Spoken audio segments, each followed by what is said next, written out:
بسم اللہ الرحمن الرحیم۔ السلام علیکم ورحمۃ اللہ وبرکاتہ۔ ناظرین، میں ہوں آپ کا میزبان محمد طیب کبیر اور آپ دیکھ رہے ہیں ہمارا یوٹیوب چینل سیف الاسلام۔ تو ناظرین، 17 رمضان المبارک یوم وصال ام المؤمنین اماں عائشہ صدیقہ رضی اللہ عنہا، جن کا موضوع بیان کرنے کے لیے ہمارے ساتھ موجود ہیں حضرت علامہ مولانا محمد طارق الرحمان نقشبندی صاحب، جن سے آپ آج کے اس موضوع کے بارے میں گفتگو سماعت فرمائیں گے۔ السلام علیکم ورحمۃ اللہ۔ وعلیکم السلام ورحمۃ اللہ وبرکاتہ۔ کیسے مزاج آپ کے؟ الحمدللہ، اللہ کا شکر ہے۔ حضرت علامہ صاحب، آپ یہ بتائیں کہ حضرت عائشہ صدیقہ رضی اللہ عنہا کی ولادت باسعادت کب اور کہاں ہوئی؟ الحمدللہ رب العالمین والعاقبۃ للمتقین، الصلاۃ والسلام علی سید الانبیاء والمرسلین۔ بہت شکریہ، آپ نے ہمیں دعوت دی اپنے یوٹیوب چینل سیف الاسلام میں، اس پہ میں آپ کا تہ دل سے شکریہ ادا کرتا ہوں۔ اور جو آج کا مجھے خاص موضوع جس پہ آپ نے مجھ سے سوال کیا ہے اس کی طرف آنا چاہتا ہوں۔ حضرت سیدہ طیبہ طاہرہ حضرت سیدہ عائشہ صدیقہ رضی اللہ تعالی عنہا کی ولادت باسعادت کے حوالے سے بیشتر مورخین کرام جو اس پہ متفق ہیں، سال ماہ شوال میں آپ کا تولد صدیق رضی اللہ تعالی عنہ اور حضرت سیدنا ام رومان رضی اللہ تعالی عنہا کے گھر میں پیدا ہوئی۔ اچھا، تو حضرت علامہ صاحب یہ بتائیں کہ آپ رضی اللہ عنہا کا نبی پاک علیہ السلام کے ساتھ نکاح کب ہوا؟ نبی کریم علیہ الصلوۃ والسلام کے ساتھ حضرت سیدہ عائشہ صدیقہ رضی اللہ تعالی عنہا کا نکاح اس دور میں ہوا جب حضرت سیدنا خدیجۃ الکبریٰ رضی اللہ تعالی عنہا کا وصال ہوتا ہے، اور وصال کے بعد حضرت خولا نبی کریم علیہ الصلوۃ والسلام کے پاس حاضر ہوتی ہے اور آپ صلی اللہ علیہ وسلم کی بارگاہ میں عرض کرتی ہیں کہ یا رسول اللہ صلی اللہ علیہ وسلم، آپ اگر شادی کرنا چاہیں تو کیا آپ اس پہ آمادہ ہیں؟ نبی کریم علیہ الصلوۃ والسلام نے فرمایا کہ آپ میری شادی کس سے کروانا چاہتی ہیں؟ تو اس وقت انہوں نے جواب دیا کہ حضرت سیدنا صدیق اکبر رضی اللہ تعالیٰ عنہ کی پیاری بیٹی حضرت عائشہ صدیقہ بھی کنواری ہیں، اگر کنواری کے ساتھ شادی کرنا چاہتے ہو تو، اگر بیوہ کے ساتھ کرنا چاہتے ہو تو حضرت سودا رضی اللہ تعالیٰ عنہ ہے۔ لیکن ہم نے تو حضرت سیدہ عائشہ صدیقہ رضی اللہ تعالیٰ عنہ پہ بات کرنی ہے، تو حضرت سیدہ عائشہ صدیقہ رضی اللہ تعالیٰ عنہ کے حوالے سے جب نبی کریم علیہ الصلوۃ والسلام کے ساتھ حضرت خولا نے آپ سے اس بارے بات کی تو رسول اللہ صلی اللہ علیہ وسلم نے رضامندی کا اظہار فرمایا۔ تو پھر حضرت خولا رضی اللہ تعالیٰ عنہ سے کہا کہ آپ ان سے بات کریں۔ تو حضرت خولا رضی اللہ تعالیٰ عنہ جب حضرت ابو بکر صدیق رضی اللہ تعالیٰ عنہ کے گھر اس سلسلے میں جاتی ہیں تو حضرت سیدنا صدیق اکبر رضی اللہ تعالیٰ عنہ وہاں موجود نہیں ہوتے۔ حضرت ام رومان سے بات ہوتی ہے کہ رسول اللہ صلی اللہ علیہ وسلم خواہش ظاہر کر رہے ہیں کہ آپ کی صاحبزادی سے نکاح ہو۔ تو حضرت ام رومان رضی اللہ تعالیٰ عنہ جواب دیتی ہیں کہ جب میرے سرتاج حضرت سیدنا صدیق اکبر تشریف لائیں گے تو میں ان سے آپ کی بات شیئر کروں گی۔ جب حضرت سیدنا صدیق اکبر رضی اللہ تعالیٰ عنہ تشریف لائے، حضرت خولا کا پیغام حضرت رومان رضی اللہ تعالیٰ عنہ ام رومان رضی اللہ تعالیٰ عنہ جب حضرت بکر صدیق کو پیغام دیتی ہیں تو حضرت سیدنا صدیق اکبر رضی اللہ تعالیٰ عنہ نبی کریم علیہ الصلوۃ والسلام کی بارگاہ میں حاضر ہوتے ہیں، عرض کرتے ہیں یا رسول اللہ صلی اللہ علیہ وسلم، آپ نے مجھے اپنا منہ بولا بھائی بنایا ہے، تو کیا منہ بولے بھائی کی بیٹی کے ساتھ نکاح جائز ہے؟ نبی کریم علیہ الصلوۃ والسلام نے فرمایا ہاں اے ابو بکر صدیق، منہ بولے بھائی کی بیٹی کے ساتھ نکاح جائز ہے۔ تو پھر حضرت سیدنا صدیق اکبر رضی اللہ تعالیٰ عنہ نے رضامندی کا اظہار کیا اور اپنی پیاری بیٹی کا رشتہ رسول اللہ صلی اللہ علیہ وسلم کو دیا۔ تو حضرت سیدنا صدیق اکبر رضی اللہ تعالیٰ عنہ نے خود حضرت عائشہ صدیقہ رضی اللہ تعالیٰ عنہا کا نکاح رسول اللہ صلی اللہ علیہ وسلم کے ساتھ پڑھایا۔ یہ حضرت سیدہ خدیجۃ الکبریٰ رضی اللہ تعالیٰ عنہا کے وصال کے بعد کا معاملہ ہے۔ اچھا، تو حضرت علامہ صاحب، ام عائشہ صدیقہ رضی اللہ عنہا کی شان میں آیات نازل ہوتی ہے قرآن پاک میں، جی لیکن پھر بھی جو لوگ آپ رضی اللہ عنہا کی ذات پر بکواس کرتے ہیں، ان کے بارے میں آپ کیا کہیں گے؟ حضرت سیدہ عائشہ صدیقہ رضی اللہ تعالیٰ عنہا آپ کے دو القابات ہیں، ایک صدیقہ ہے اور ایک حمیرہ ہے۔ آپ منزہ بھی ہیں، پاکیزہ بھی ہیں۔ بے شک بے شک۔ تو جہاں تک تہمت کا ہے، وہ تواریخ کی کتابوں کا مطالعہ کیا جائے تو ہمیں یہ بات ملتی ہے کہ جب غزوہ مستلق میں رسول اللہ صلی اللہ علیہ وسلم خود بنفس نفسی شامل ہوئے، آپ کے ساتھ کثیر تعداد میں صحابہ کرام موجود تھے۔ تو آپ نے راستے میں ایک جگہ قیام کیا اور سیدہ عائشہ صدیقہ رضی اللہ تعالیٰ عنہا اپنی حاجت کے لیے قافلے سے باہر نکلی، تھوڑے پردے میں دور گئی تو اتنی دیر میں قافلہ تیار ہو گیا۔ قافلے نے اپنا رخت سفر بند لیا۔ سیدہ عائشہ صدیقہ رضی اللہ تعالیٰ عنہا اس قافلے سے لیٹ ہو گئی، اور لیٹ ہونے کی صورت میں جو آپ کی کنیزہ تھیں، جو آپ کے ساتھ معاونت کرنے والی خواتین تھیں، انہوں نے سوچا کہ شاید جس سواری کے اوپر جو ڈولی تھی جس میں حضرت سیدہ عائشہ صدیقہ بیٹھتی تھی، کم سنی کی حالت میں بوجھ ہلکا ہونے کی وجہ سے وہ محسوس نہیں کر سکی کہ ڈولی میں سیدہ عائشہ صدیقہ موجود ہیں یا نہیں۔ تو انہوں نے ڈولی اٹھا کر اپنی سواری کے اوپر رکھی اور قافلہ چل دیا۔ سیدہ عائشہ صدیقہ رضی اللہ تعالیٰ عنہا جب اس مقام پہ پہنچی تو وہاں قافلہ موجود نہیں تھا۔ صحابہ کرام میں سے چند صحابہ ایسے تھے جن کی رسول اللہ صلی اللہ علیہ وسلم نے یہ ڈیوٹی لگائی تھی کہ جو قافلہ اس غزوہ کی طرف جا رہا ہے وہ اس قافلے کی بیک پہ تھے۔ اگر کسی کا کوئی سامان، کوئی چیز راستے میں رہ جائے تو اس سامان کو اٹھانے کے لیے ان کی ڈیوٹی تھی۔ سیدہ عائشہ صدیقہ رضی اللہ تعالیٰ عنہا کی نظر ایک صحابی پہ پڑی تو آپ نے فوراً پردہ کیا۔ ان کی نظر جب سیدہ عائشہ صدیقہ پہ پڑی تو انہوں نے انا للہ و انا الیہ راجعون پڑھا اور حضرت عائشہ صدیقہ رضی اللہ تعالیٰ عنہا کے قریب اپنی اونٹنی کو بٹھایا۔ حضرت عائشہ صدیقہ اس اونٹنی پہ سوار ہوئیں اور قافلہ چلتا چلتا آپ چلتے چلتے جب قافلے کے ساتھ مل گئے تو اس وقت اسلام میں ہر دور میں منافقین نے کوئی نہ کوئی پروپیگنڈا ضرور کیا ہے۔ تو منافقین کا سردار جسے رئیس المنافقین عبداللہ بن ابی کہتے ہیں، اس نے حضرت عائشہ صدیقہ رضی اللہ تعالیٰ عنہا کے بارے میں کہا کہ یہ اب پاکیزہ نہیں رہی، نعوذ باللہ۔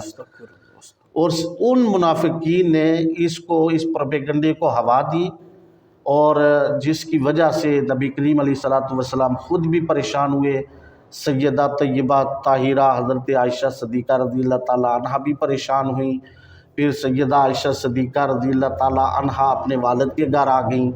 رسول اللہ صلی اللہ علیہ وسلم مغموم حالت میں تھے تو حضور علیہ الصلوۃ والسلام بھی پریشان ہوئے۔ حضرت عائشہ صدیقہ رضی اللہ تعالیٰ عنہا اپنے والد کے گھر چلی گئی۔ اور یہاں ایک بات بڑی قابل غور ہے جس پہ بات کرنا بہت ضروری ہے، اس چینل کی وساطت سے ہر بندے تک یہ پیغام جائے گا کہ رسول اللہ صلی اللہ علیہ وسلم اس وقت مغموم کیوں ہوئے، پریشان کیوں ہوئے؟ آپ کی پریشانی اس وجہ سے نہیں تھی کہ حضرت عائشہ صدیقہ رضی اللہ تعالیٰ عنہا کے بارے میں انہیں کوئی شک گزرا تھا، ایسی بات نہیں تھی۔ ان کی پریشانی یہ تھی کہ میری امت کے لوگ میری زوجہ محترمہ پہ تہمت لگا کر اپنے لیے جہنم خرید رہے ہیں۔